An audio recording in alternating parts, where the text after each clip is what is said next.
Okay, I'm opening a new tab, making sure that I am fresh and I'm not rerunning code that I do not need to run. So in this part, we're going to aggregate our data. What is aggregating data? That is basically just summarizing the data. In this case, I'm going to create a summary that counts how many buildings are in the neighborhood. Okay, so what do we do here? We're going to select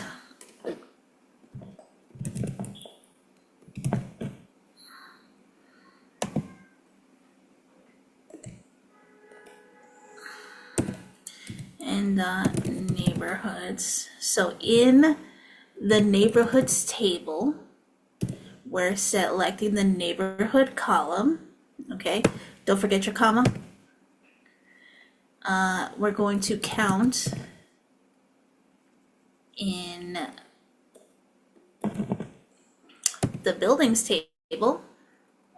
Okay, the building IDs.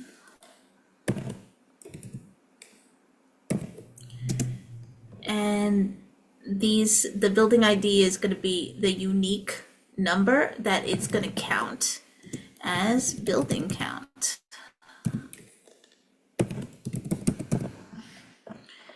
Okay. This may sound familiar if anybody's really comfortable with pivot tables in Excel. This is how that works in Excel. So from neighborhoods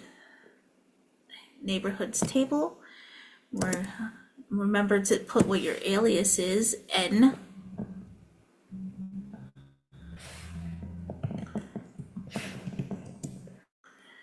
Okay, and then put a space. Otherwise, if you put tab, it will just type whatever the variable is there. We're gonna left join buildings B. Okay, so buildings from B, which is the variable we're using for the buildings table, and on B dot neighborhood underscore ID equals in the neighborhood table dot neighborhood ID. Okay, so that column, and then what we're gonna do is we're gonna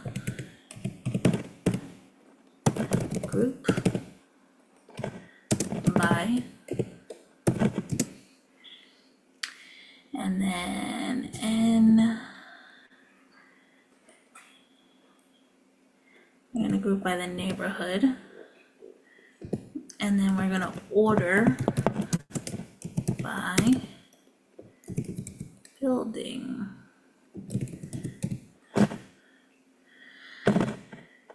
Building count, which is what we put as our variable up here.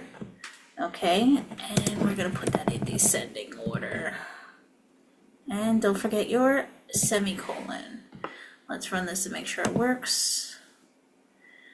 Okay, so in Astoria we have 3, Mont Haven 2, Harlem 2, downtown Brooklyn 2, Washington Heights 1. So this is a great way to find out again what buildings are in how many buildings are in each neighborhood. Let's do another one to show you what other aggregation abilities we have. Let's go with, we can find out how many subsidized buildings there are.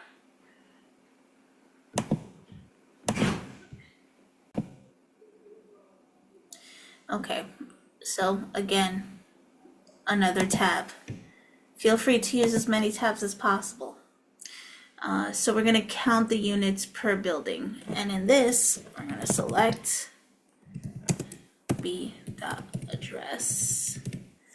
Don't forget the comma. I love to forget the comma. It drives me nuts. I'm going to count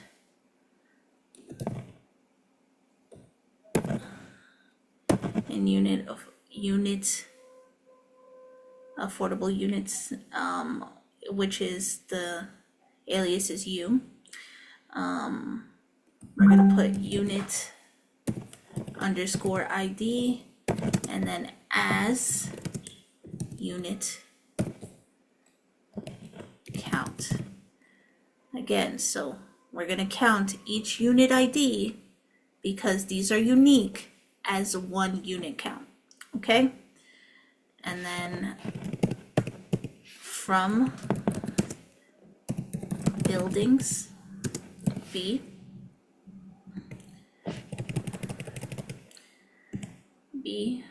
we're gonna left join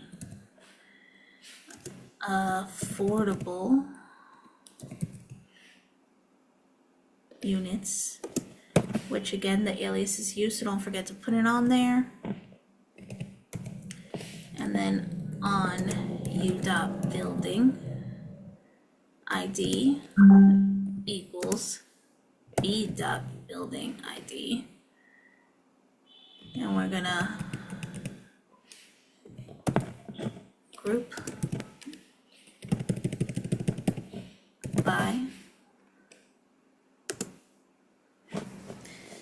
b.address.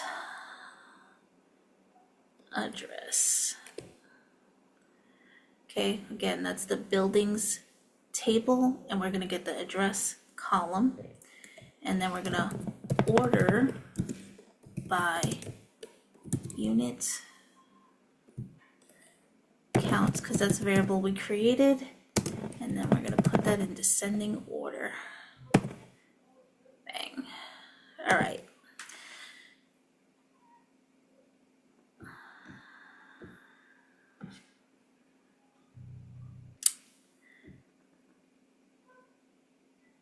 Now, what we see here is how many subsidized units will be in each of these addresses. So it makes it a lot easier for you to find out what buildings have subsidized units and which ones, how many units are in each building that are actually subsidized. Again, this would be real world. This is how you use this. And there are many ways that you can use aggregate. Aggregate is just a great and easy way to summarize things. Just make sure, again, you use a different tab. You don't want to rerun it. That's how come you keep on getting errors on your code.